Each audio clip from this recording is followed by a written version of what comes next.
007 영화 시리즈는 영국 문화의 자존심이죠. 1953년 이안 플레밍이 시작한 소설이 원작인데요. 지금까지 무려 25개의 시리즈가 나왔습니다. 소설 책으로 따지면 1억 부가 넘게 팔렸고요.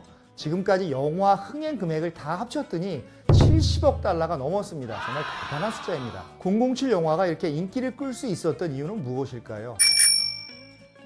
1, 2차 대전을 거치면서 스파이의 이미지는 보통 이런 것이었습니다. 상대방을 죽이거나 정보를 캐내거나 어떻게 보면 도둑이나 간첩의 이미지였죠.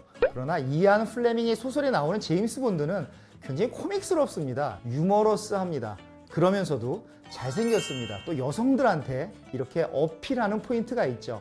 그래서 간첩이었던 사람이 진정한 정의의 사도로 변해가는 것이 바로 이안 플레밍의 소설에 들어있었던 것입니다. 새로운 스파이의 이미지, 새로운 정의를 추구하는 사람의 이미지에 전 세계 독자들은 빠져들게 된 것이죠. 007의 맞수는 소비에트 연방이었습니다. 소비에트 연방과 영국과 미국이 대표하는 서구권이 싸우는 것이죠. 그러다가 1980년대 후반부터 소비에트 연방은 해체되기 시작합니다. 그러다 보니까 007의 맞수 내지는 적수는 없어진 것이죠. 이런 상황에서 이안 플레밍은 새로운 맞수를 만들어냅니다. 그것은 전 세계 평화를 위협하는 테러리스트였습니다. 007은 더 이상 소비에트 연방과 싸우는 것이 아니라 전 세계 평화를 위협하는 테러리스트들과 싸우게 되는 것이죠. 007, 007, 제임스 본드의 코드명입니다. 영국 정보부 MI6 안에 001부터 시작을 해서 009까지 요원들이 9명이 있는 것이죠. 그런데 왜 007인가? 이 7은 아마 럭키 7, 행운의 숫자이기 때문에 008이나 009보다 더 멋있기 때문에 007로 했다 이렇게 추정을 해봅니다. 이 007은 살인 면허를 가졌습니다. 사람을 죽일 수 있는 권한, 라이센스 투 킬을 가진 것이죠. 사람을 죽여도 영국 정부는 개의치 않는다. 영국 정부가 보호해준다는 그런 설정 속에서 수많은 테러리스트들을 죽이면서 영화는 진행되는 것이죠. 지금까지 007 영화에 출연한 배우는 총 6명입니다. 초대 007 숀 코네리, 그리고 조지 라젠비, 그 다음에 로저 무어, 그 다음에 티모시 달튼, 그리고 피어스 브로스넌, 그리고 다니엘 크레이그, 이렇게 6명의 007 역할을 맡은 배우가 있었습니다. 그래서 이 배우들이 3, 4편을 영화를 찍고 이렇게 변화하는 그런 구조를 가지고 있습니다.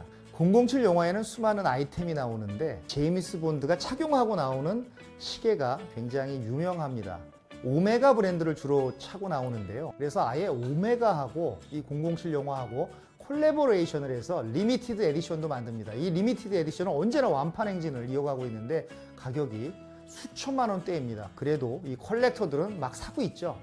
007 영화에서 빠질 수 없는 소품은 바로 자동차입니다. 그 중에서도 영국의 럭셔리카 에스턴 마틴이 나오는데요. 그래서 이 에스턴 마틴은 숀 코너리부터 다니엘 크레이그까지 계속 탑니다. 물론 일본 차도 간혹 나오고 미국 차도 간혹 나오지만 대부분 에스턴 마틴을 타고 테러리스트들과 추격전을 벌입니다.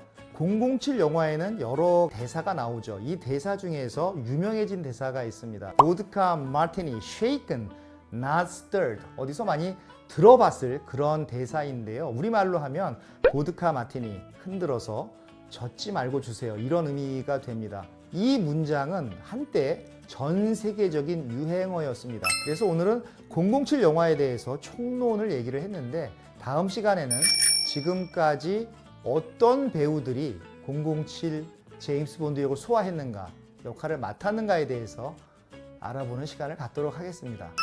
재미있는 통계가 하나 있는데요. 어떤 매니아분이 통계를 냈습니다.